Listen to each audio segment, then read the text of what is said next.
The holidays, they're always connected to grief. Everything we do around the holidays is connected to rituals, no matter what holidays you observe, even if you don't observe a holiday, everyone else seemingly is observing some kind of ritual.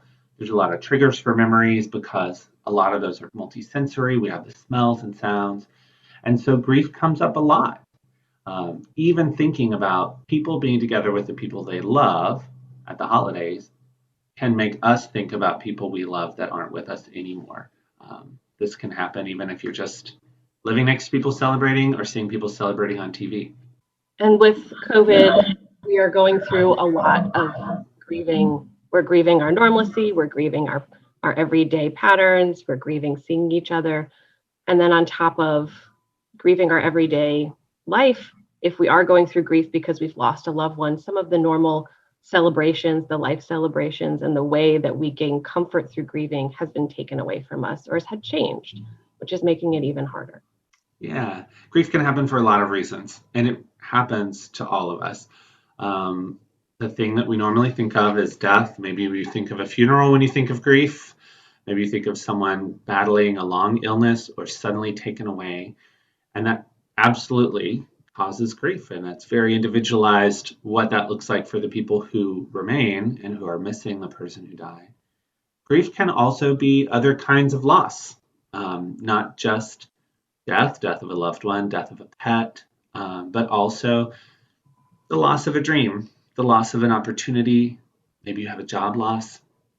Um, there are a lot of different things that cause us to feel what we call grief. And grief is a really complicated process. It's not just a feeling.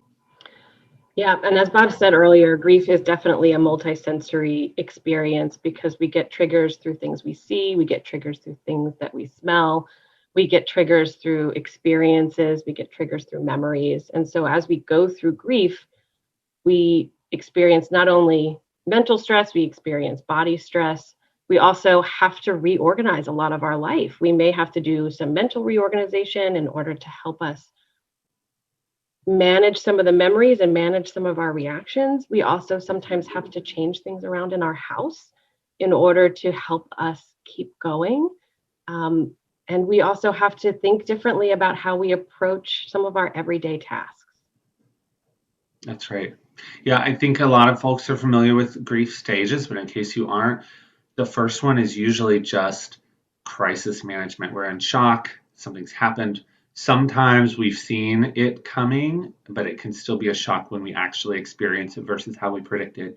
Many times we don't see the loss coming. We're suddenly called into an office. We're suddenly let go because there's a bunch of COVID related layoffs, or someone suddenly passes, or they're suddenly sick and we can't visit them.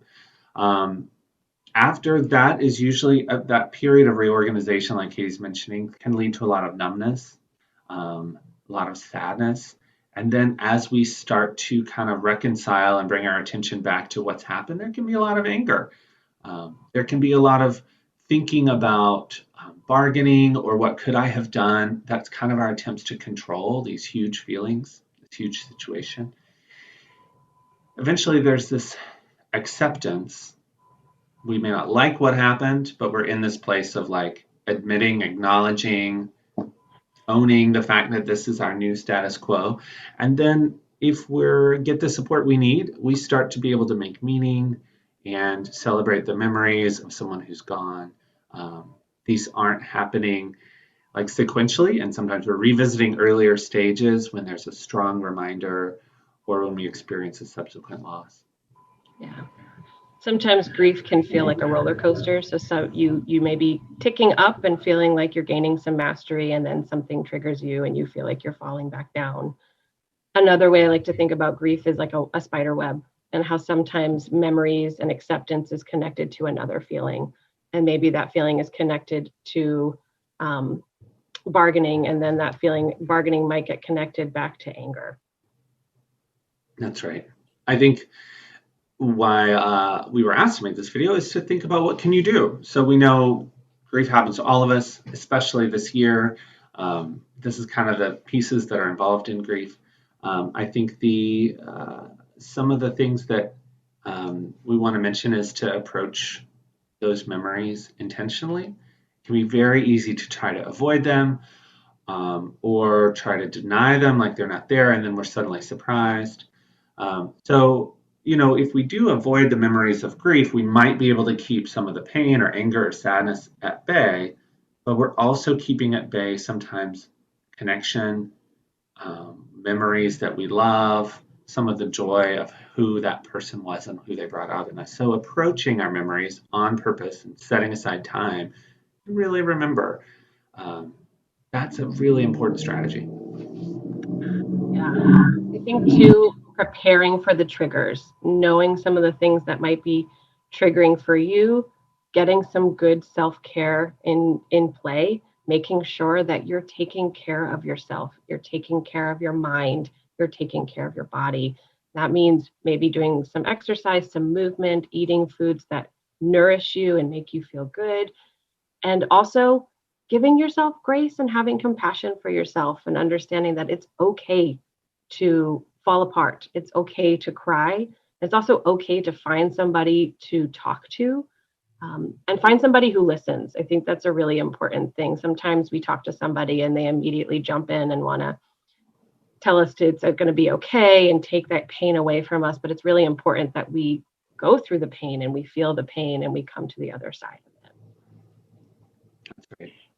I think the holidays give us an opportunity to make some new meaning. We're thinking of that last stage of grief after acceptance. We're making meaning out of what happened, and owning it as part of our life. Even this horrible loss is part of our life.